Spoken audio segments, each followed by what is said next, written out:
مفہومی طور پہ رشتہ داریوں کے اندر بعض رشتہ دار بہت تلخیاں دیتے ہیں، زندگی کے اندر زہر بھر دیتے ہیں، لیکن اگر کبھی وہ مجبور ہوں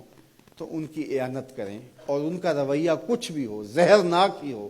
لیکن آپ کا رویہ خوبصورت ہونا چاہیے۔ آپ مجھے اگر پوچھیں کہ سب سے بہترین صدقہ، سب سے افضل صدقہ کون سا ہے، تو سب سے افضل صدقہ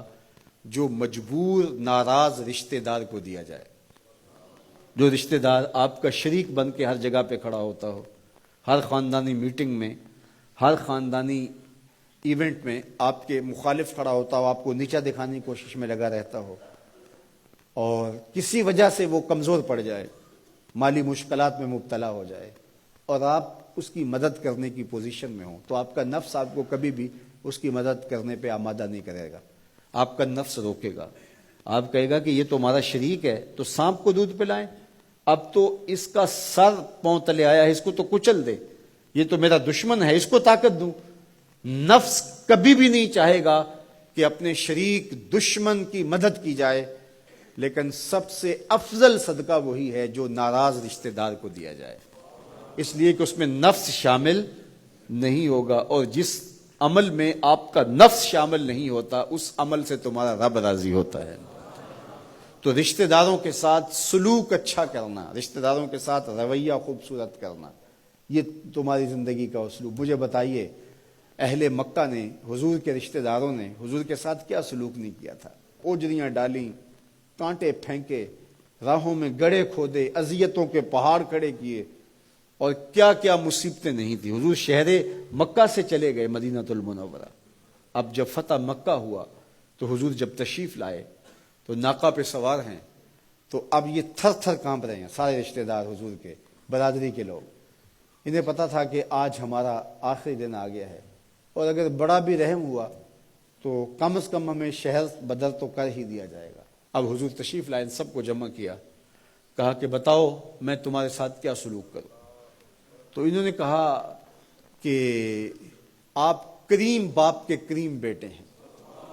ہمیں آپ سے اچھے سلوک کی توقع ہے، اور ان کو توقع یہ تھی کہ ہمیں قتل نہ کیا جائے، شہر سے نکال دیا جائے۔ تو آقا کریم نے فرمایا اذهبوا انتم الطلقاء، جاؤ چلے جاؤ، میں تمہیں معاف کرتا ہوں۔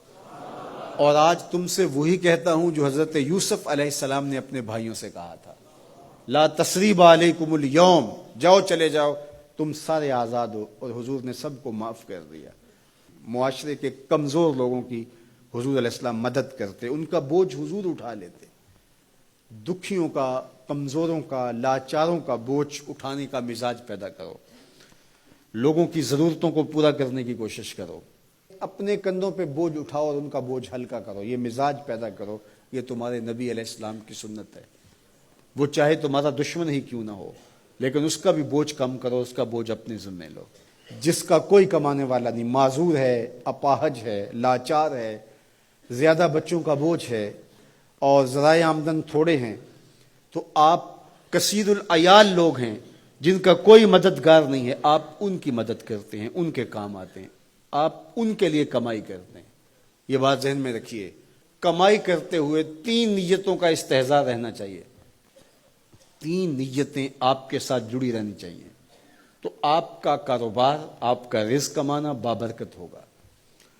اگر چوتھی چیز جڑ گئی تو آپ کے کاروبار میں، آپ کے رزق میں پیچیدگی آنا شروع ہو جائیں گے۔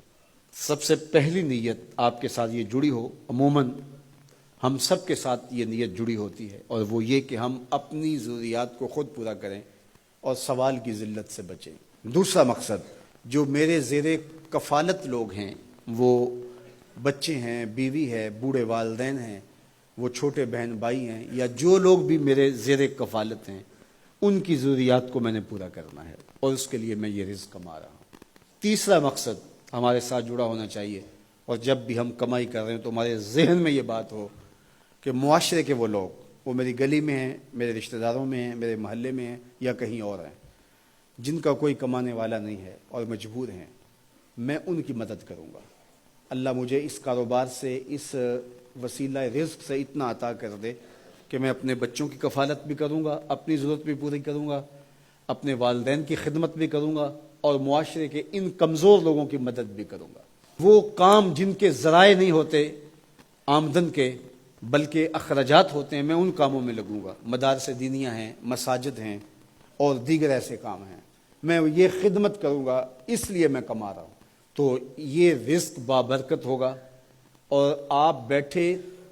اپنے دفتر کی کرسی پہ ہوں گے، تمہارا رب تمہارے نامہ اعمال میں ثواب لکھا رہا ہوگا، فرشتے نیکیاں لکھ رہے ہوں گے۔ تو یہ سراسر دین ہے، یہ سراسر اچھائی ہے، نیکی ہے، عبادت ہے۔